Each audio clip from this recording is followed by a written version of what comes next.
Hello friends, welcome to our channel all for literature. तो आज हम डिस्कस करेंगे विलियम शेक्सपियर की बहुत famous comedy a midsummer nights dream. Okay, तो it's a comedy. It was written in 1595 और 1906। अगर हम इसकी सेटिंग की बात करें तो it was set in Athens. Okay, the place premiere, so it was first premiere in the theatre. अब जो द थिएटर है, ये इसको कंसिडर किया जाता है फर्स्ट एलिजाबेथन थिएटर। इसको फर्स्ट एलिजाबेथन थिएटर भी कंसिडर किया जाता है। Okay, first Elizabethan theatre.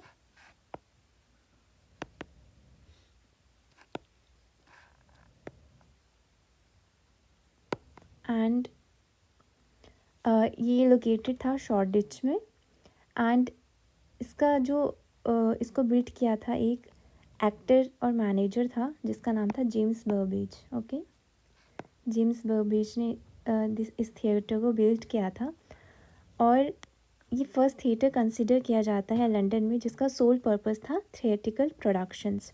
तो अगर हम एक्टिंग ट्रूप की बात करें तो यहाँ पे कौन परफॉर्म करते थे? Lord Chamberlain's Men. Okay, Chamberlain's Men perform करते थे यहाँ पे।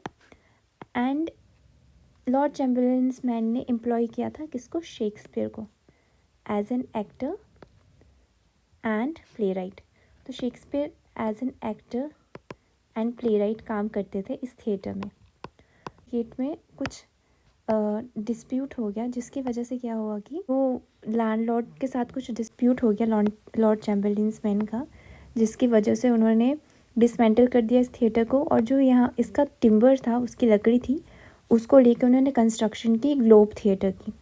तो हमें पता है ग्लोब थिएटर बहुत ही फेमस थिएटर। तो ये बाद में जाके क्या बन गया?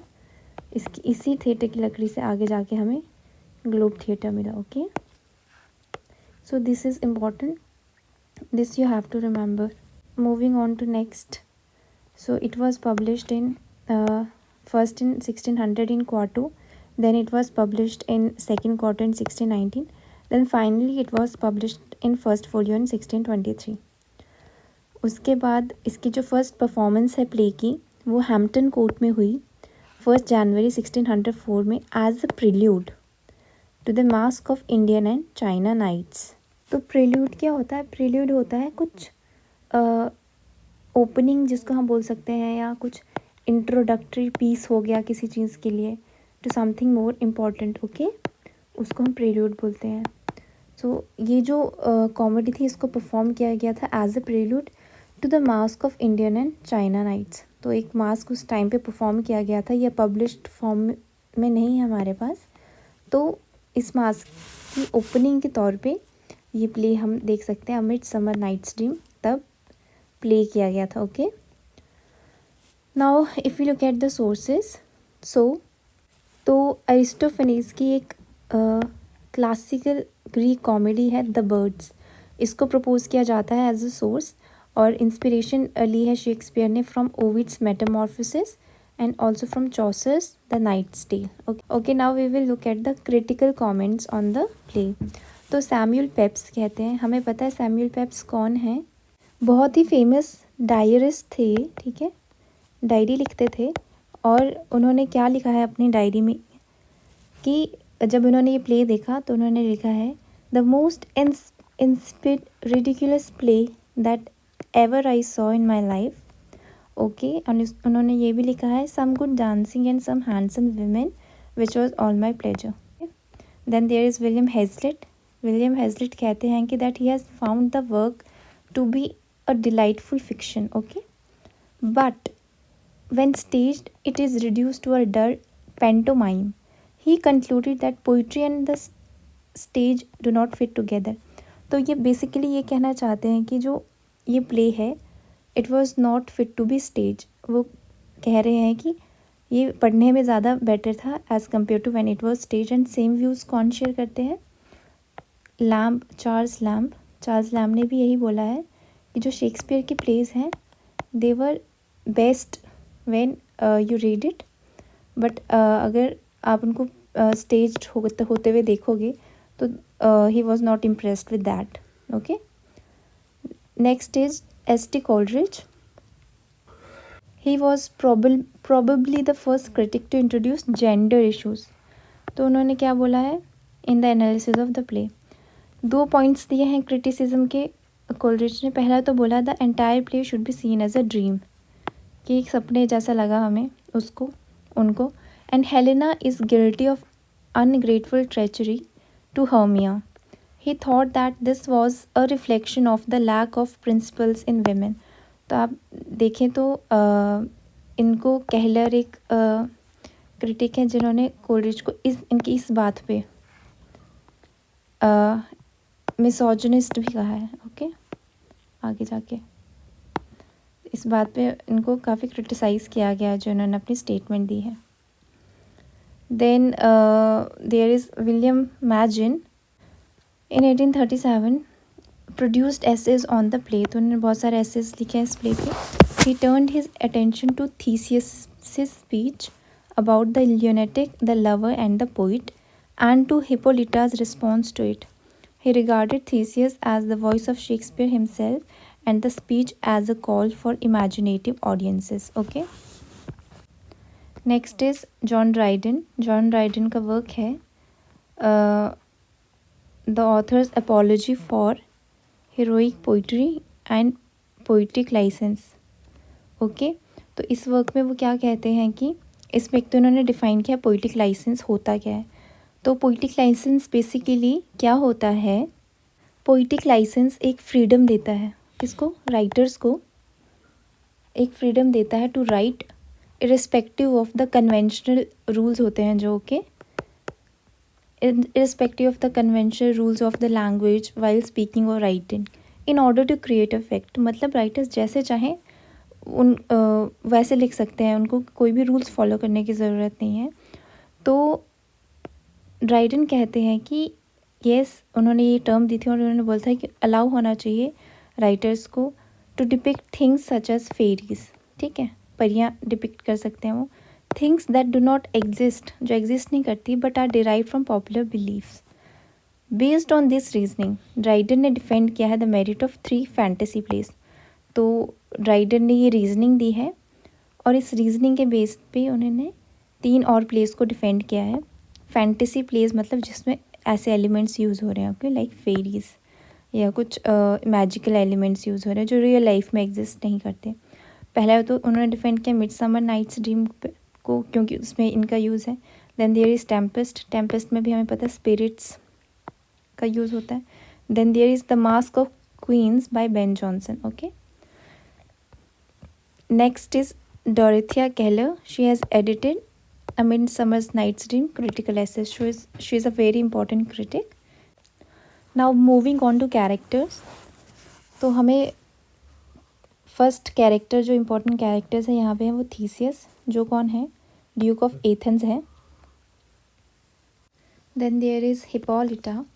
Okay, she is the queen of Amazon engage to Theseus. अब अमेजॉन्स कौन होते थे? It's not the jungle. क्या है? Women warriors. विमेन वॉरियर्स थी. ओके, it's a race of women warriors. तो उनकी क्वीन थी ये हिपोलिटा. तो इन दोनों की इंगेजमेंट हो जाती है. उसके बाद there is Philostrate master of revels of Theseus. Revels क्या होता है? सेलिब्रेशन. तो मतलब एक टाइप का वो उनका कौन है, कुछ भी सेलिब्रेशंस होती हैं तो थीसिस फिलोस्ट्रेट को बोलते हैं अरेंज करने के लिए. अब क्या हो रहा है कोर्ट ऑफ एथेंस में? There is this girl Hermia. ये लड़की है तो she is in love with Lysander और he also loves Hermia. Okay, they both love each other. But problem ये है कि हर्मिया के पिताश्री हैं जो ईजियस, वो चाहते हैं कि इनकी बेटी हर्मिया की शादी हो डिमीट्रियस से. ओके, वो हर्मिया से शादी करना चाहता है but Hermia is in love with Lysander. Helena loves Demetrius loves Hermia and Hermia loves Lysander and Lysander loves Hermia. So this is the story here. And Egeus क्या होता है?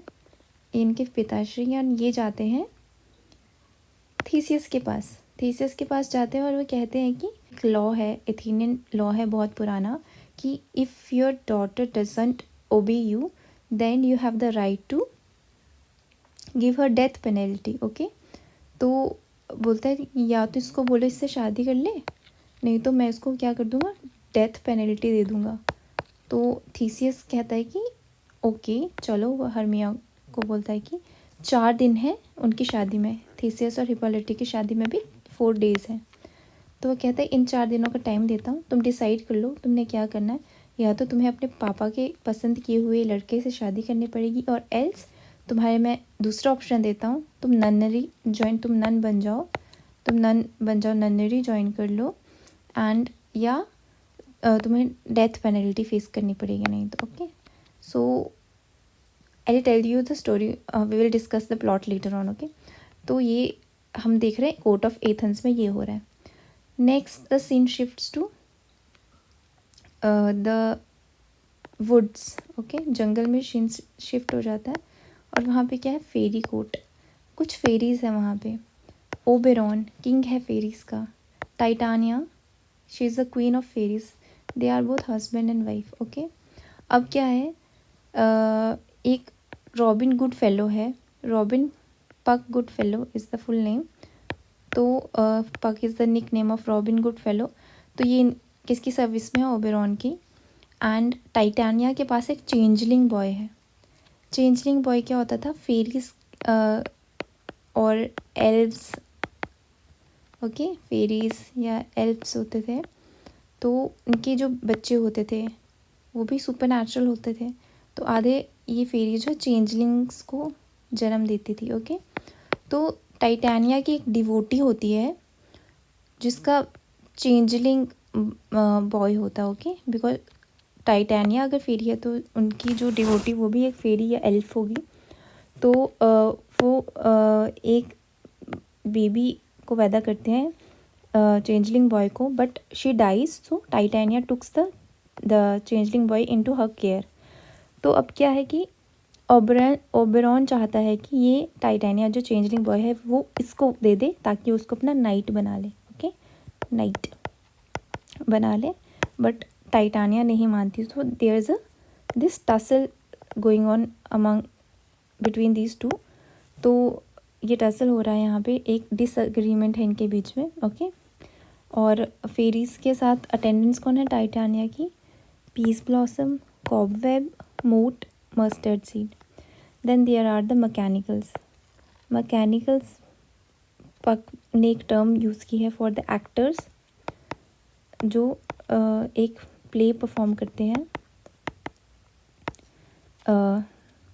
in the play. So there is a play within a play. Okay, so they perform the most lamentable comedy, the most cruel death of Pyramus and Thisbe. So this is a play within a play.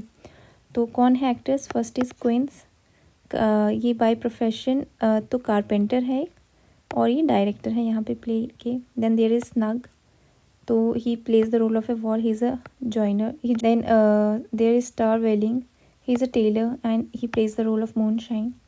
Then there is Snout, he is a tinker and he plays the role of a lion. Then there is Flute, he is a bellows mender and he plays Thisbe. And there is Nick Bottom, he is a weaver and he plays Pyramus. Okay, so these are the characters, these are the total characters in the play. अब हम plot की तरफ आगे बढ़ते हैं। So there is this Theseus, he is the Duke of Athens, हमने अभी पढ़ा। He is preparing for his marriage to Hippolyta. Okay, Hippolyta कौन है, queen of Amazons, with a 4-day festival of pomp and entertainment. तो 4 दिन बाद उन्होंने शादी करने का डिसाइड किया, तब तक वो एंटरटेनमेंट सेलिब्रेशंस वगैरह करेंगे। ओके, देन वो कमीशन करता है अपना मास्टर ऑफ रेवल्स। तो उसका मास्टर ऑफ रेवल्स कौन है, हमने अभी पढ़ा, फिलोस्ट्रेट। तो वो एक सूटेबल अम्यूज़मेंट ढूंढेगा फॉर द ओकेजन कि क्या करना है। ओके, ये उसने थीसियस ने जिम्मेदारी दी है। देन देयर इज़ दिस ईजियस, आते हैं वहाँ पे, एक एथेनियन नोबल मैन है, कोर्ट में आते हैं थीसियस के और बोलते हैं अपनी जो उनकी डॉटर है, और उनके साथ 2 और यंग मैन आते हैं कोर्ट में, डिमीट्रियस एंड लाइजेंडर। तो ईजियस चाहते हैं कि वो अपनी बेटी हर्मिया की शादी डिमिट्रियस से करवा दे, जो कि हर्मिया से प्यार करता है। बट हर्मिया है, she is in love with Lysander, तो शी रिफ्यूजेस टू कॉम्प्लाई, वो नहीं मानती। तो ईजियस कहते हैं कि या तो आपको फुल पेनल्टी देनी पड़ेगी ऑफ लॉ, वो क्या है कि she will have to face death. Okay, if she flouts, अगर वो नहीं मानेगी अपने पापा की विल को, तो थीसियस हर्मिया को टाइम देते हैं अंटिल वेडिंग कि आप कंसिडर करो ऑप्शंस, और उनको वार्निंग करते हैं कि अगर आप अपने फादर को डिसओबे करोगे अगेंस्ट हर विशेस, तो it could result in her being sent to a convent और इवन एग्जीक्यूटेड। ओके, तो नॉनदलेस फिर भी क्या हर्मिया और लाइजेंडर प्लान करते हैं कि हम यहाँ से भाग जाएंगे, और भाग के कहाँ जाएंगे, वो अपनी आंट, जो लाइजेंडर की आंट है, उनके पास। लाइजेंडर की आंट 7 लीग्स दूर रहती है फ्रॉम द सिटी, और वो डिसाइड करते हैं वहाँ जाके शादी करेंगे। Now why is this 7 leagues distance important? Because जो एथेनियन लॉ था वो कुछ ही एरिया के अंडर लागू होता था। 1 league is equal to like 3 और 4 miles of distance, so 7 leagues दूर रहते हैं। तो वो उनके घर जाने का डिसाइड करते हैं और वहाँ जाके बोलते हैं कि हम शादी कर लेंगे। तो अब वो अपनी इंटेंशंस जो हैं वो अपनी हर्मिया की फ्रेंड है हेलेना, उसको बताते हैं। तो हमने देखा कोलरिज ने ऊपर हेलेना पे ही कमेंट किया है। ओके, तो उसको बताते हैं, जो कि एक टाइम पे इंगेज थी डिमिट्रियस से, and she stills love him, but क्योंकि डिमिट्रियस ने has rejected her, okay, after meeting Hermia, तो अब वो हर्मिया से प्यार में पड़ गया, तो he doesn't want Helena, hoping to regain his love. वो सोचती कि क्या पता, अगर मैं, जो उन्होंने स्टोरी बताई है हेलेना को कि हम भाग जाएंगे, तो हेलेना सोचती है अगर मैं ये डिमिट्रियस को बता दूं कि हर्मिया तो लाइजेंडर के साथ भाग रही है, तो उसको लगता है कि शायद ये सच सुन के डिमिट्रियस हर्मिया का पीछा छोड़ देगा। ओके, ऐसा कुछ सोचती है। Hoping to regain his love, Helena Demetrius को सब कुछ बता देती है। तो होता क्या है कि डिमिट्रियस भी जंगल की तरफ चल पड़ता है अपनी इंटेंडेड ब्राइड के पीछे, और उसका जो लवर है उनके पीछे, उनको फॉलो करता है। और हेलेना भी बाद में डिमिट्रियस को फॉलो करती है। तो इस तरह से ये चारों लोग जंगल में पहुंच जाते हैं। एथेन में रहने वाले लोग हैं जो अब जंगल की तरफ, वुड्स की तरफ निकल गए हैं। ओके, वुड्स में एक आपको अलग सब प्लॉट मिलेगा फेरीज़ का, उनकी एक अलग स्टोरी चल रही है जो हम देखेंगे। In the same woods there are 2 different groups of characters, 2 different groups of characters रह रहे हैं वुड्स में। कौन है? पहला तो हमें पता है बैंड ऑफ फेरीज़ रह रहे हैं, जिसमें ओबेरॉन है, फेरी किंग है, टाइटानिया है, क्वीन है, जो कि रिसेंटली इंडिया से आए हैं to bless the India. India means native people जो होते थे पहले, उनको इंडियंस बोला जाता था। वो इंडिया से आए हैं to bless the marriage of Theseus and Hippolyta. The second band वहाँ पे क्या है? एथेनियन क्राफ्ट्समैन है जो रिहर्स कर रहे हैं प्ले। ओके, हमने पढ़ा स्टार्टिंग में, और जो वो परफॉर्म करने वाले हैं for the Duke and his bride, उनकी शादी में परफॉर्म करने वाले हैं। तो ओबेरॉन एंड टाइटानिया जो हैं वो are at odds, they are at a disagreement over, किसके वजह से? एक यंग प्रिंस, इंडियन प्रिंस की वजह से, जो कि टाइटानिया को दिया था उसकी मदर ने। Okay, the boy is so beautiful that Oberon wishes to make him his a knight, but Titania refuse करती, कहती नहीं, मैं उस चेंजलिंग को तुम्हें नहीं दूंगी। इसका एक और इम्पोर्टेंस है चेंजलिंग का। चेंजलिंग जो है एक बहुत ही इम्पोर्टेंट ट्रेजेडी है। Okay, written by Middleton, Thomas Middleton and William Rowley. तो आप ये भी जाके पढ़ सकते हैं, इट्स ऑल्सो इम्पॉर्टेंट। चेंजलिंग नाम से एक प्ले है, जेकोबियन प्ले है, it's a tragedy written by Middleton and Rowley. Now where were we? Titania doesn't want to Oberon to take the changeling from her. Okay, तो अब क्या है, ओबेरॉन को रिवेंज चाहिए क्योंकि टाइटानिया उसको चेंजलिंग नहीं दे रही, उसको रिवेंज चाहिए, ही सीक्स रिवेंज। तो वो क्या करता है, अपने सर्वेंट है जो पक, हमने पढ़ा रॉबिन गुडफेलो जिनका पूरा नाम है, वो उनको एक मैजिकल फ्लावर लाने को बोलते हैं। उस मैजिकल फ्लावर का नाम है लव इन आइडलनेस। ओके, तो वो उसको वो वाला फ्लावर लाने को बोलते हैं।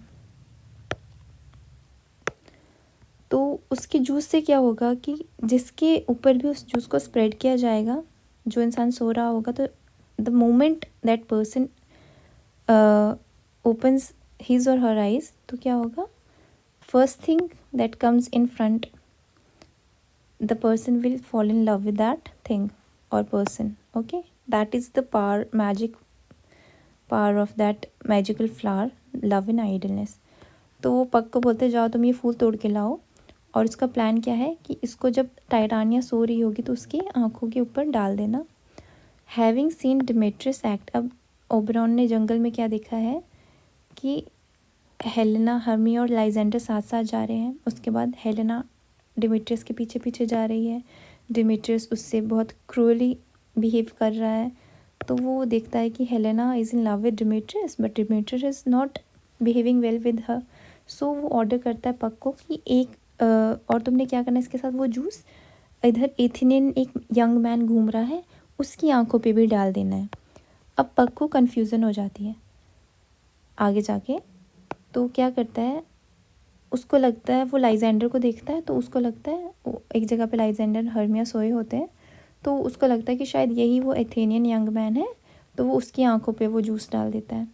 सो एज अ रिज़ल्ट क्या होता है, लाइजेंडर जब वहाँ सोया होता है तो हेलेना वहाँ उनके पास जब पहुँचती है तो to check on him, she go when she wakes him, तो the first person he sees is who, Helena.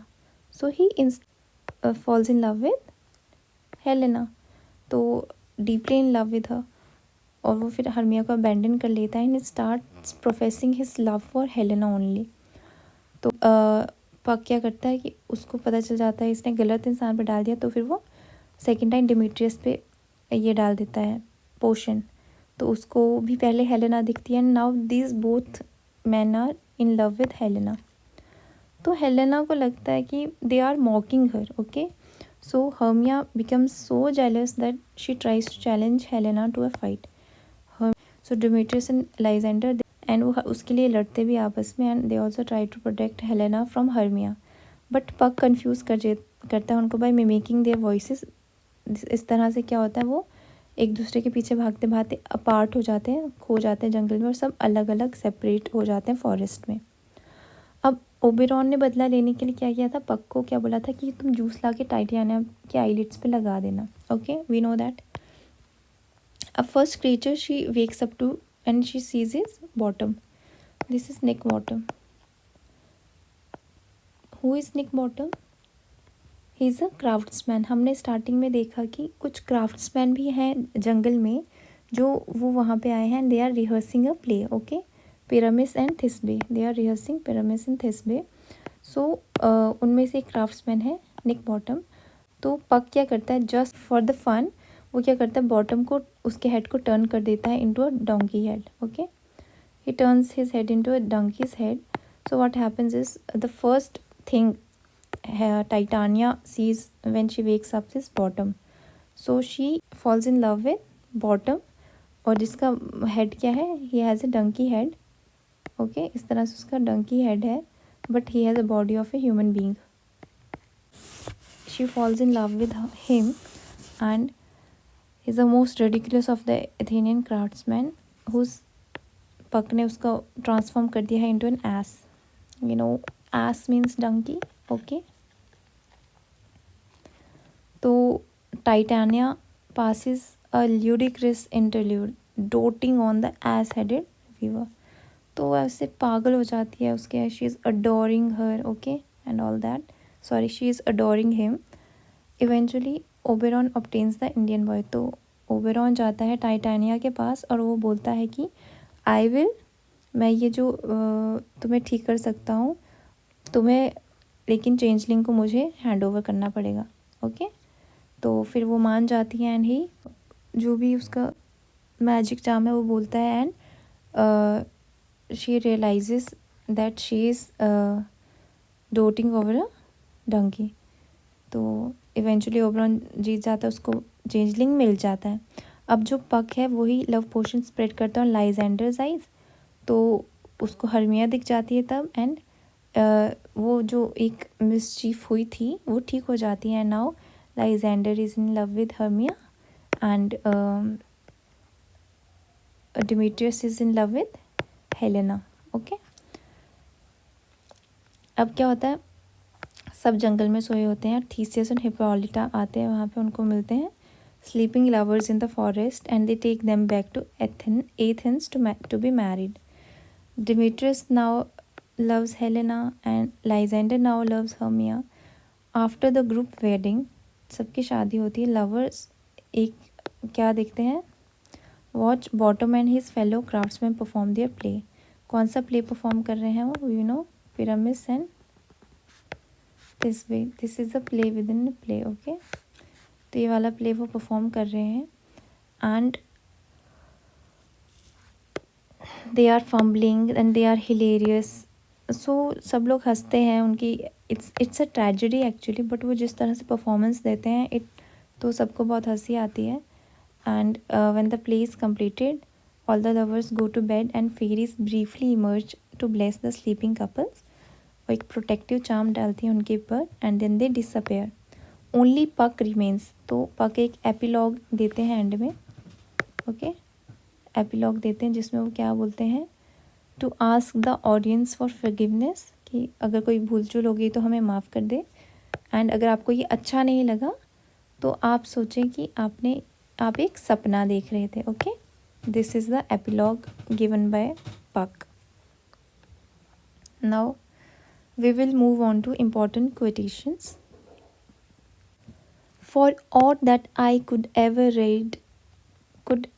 hear by tale or history, the course of true love never did run smooth.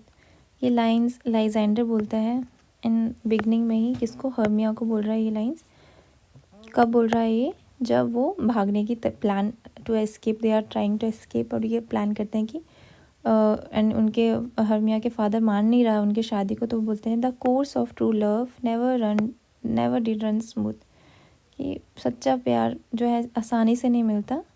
There are obstacles in it. Okay, ये हमने, वो कहते हैं ये तो हमने history में पढ़ा है, हम कहानियों में सुनते हैं. He says this lines. Now these are the lines. Lord what fools this mortals be. These lines are said by Robin. Who is robin?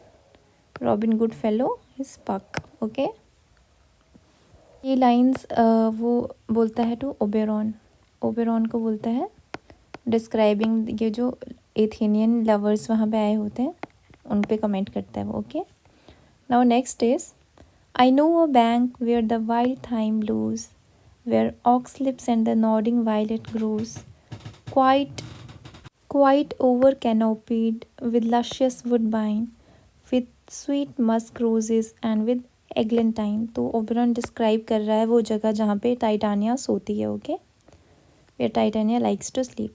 Next, the eye of man hath not heard, the ear of man hath not seen, man's hand is not able to taste, his tongue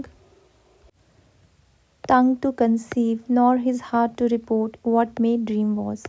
So ये जो है bottom है, निक bottom, ये अपनी speech दे रहा है जिसमें वो बता रहा है जब वो जाग चुका है from an adventure with Titania. Okay, और उसका लग रहा है ये जो उसका एक्सपीरियंस था फेरी क्वीन के साथ, where she is adoring him and loving him, and ये वो जहाँ पे एक एस हेडेड मॉन्स्टर बन गया था, तो उसको ऐसा लग रहा है कि सब एक्सपीरियंस एक बिजार सी ड्रीम थी. ओके, तो वो वही बता रहा है कि ऐसा सपना आया मुझे जो आज तक किसी कान ने देखा नहीं होगा, किसी हाथ ने सुना नहीं होगा, कोई किसी हाथ वो टेस्ट नहीं कर सकता, कोई टंग वो कंसीव नहीं कर सकती, कोई हार्ट वो रिपोर्ट नहीं कर सकता. So he is just fumbling. Okay, next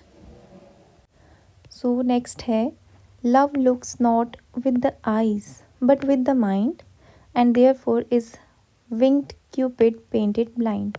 so ये लाइन्स हेलेना कह रही है, and she is jealous of Hermia, और वो डिमिट्रियस से प्यार करती है, but Demetrius doesn't love her back. और वो कहती है कि love is not something you do not, love looks not with the eyes, आँखों से नहीं करते आप दिमाग से करते हो. यहाँ माइंड का ये मतलब है कि love is something rooted in emotional and intellectual connection. Okay, एक इमोशनल एंड इंटेलेक्चुअल कनेक्शन होता है जहाँ पे वहाँ उससे प्यार होता है, ना कि आपकी अपीयरेंसेस से. Okay, that and therefore is winged Cupid painted blind. Okay, this is the meaning कि it's not the physical appearances that is important but the emotional and intellectual connection.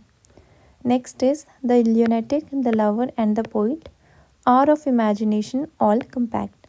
These lines are said by Theseus. तो Theseus यहाँ पे ये कहना चाहते हैं कि इन तीनों की जो इमेजिनेशन होती है, ल्यूनेटिक कौन होता है, एक मैडमैन आप बोल सकते हो, कि इनकी बहुत ही, इन तीन लोगों की इमेजिनेशन बहुत ही विविड होती है एंड ये जो परसीव कर सकते हैं, they can perceive more than rational thoughts can comprehend. Okay, more than rational thoughts can comprehend, ये इससे ज़्यादा परसीव कर सकते हैं. सो ये थीसियस इन पे कॉमेंट एक मेटाफर की तरह ये बोल रहा है. Okay, so with this I think okay there is another one. Your wrongs do set a scandal on my sex. We cannot fight for love. As men may do, we should be wooed and were not made to woo. So Helena ये lines बोलती है to Demetrius. तो यहाँ पे Helena कहना चाह रही है कि she is acting in a way in which women aren't suppose to act. Okay, क्यों? क्योंकि she is going after Demetrius, वो उसके पीछे पीछे जंगल में चली गई and she is fighting for her love कि तुम आ जाओ मेरे पास, and she is wooing him instead of the opposite. तो वो कहती your wrongs do set a scandal on my sex. तो वो कह रही ये काम लड़कों के होते हैं, बट बिकॉज तुमने डंप कर दिया मुझे, बिकॉज हमें पता है कि Helena was first engaged to Demetrius but he dumps her for Hermia. So now she is miserable and she is doing all the things which women are not supposed to do. Okay, so now this is the end of the video. I hope you guys like the video. अगर अच्छी लगी तो please hit a like button, comment कुछ समझ नहीं आया, if you have suggestions also share with your friends, and if you haven't subscribed yet please subscribe to the channel. Thank you very much for watching.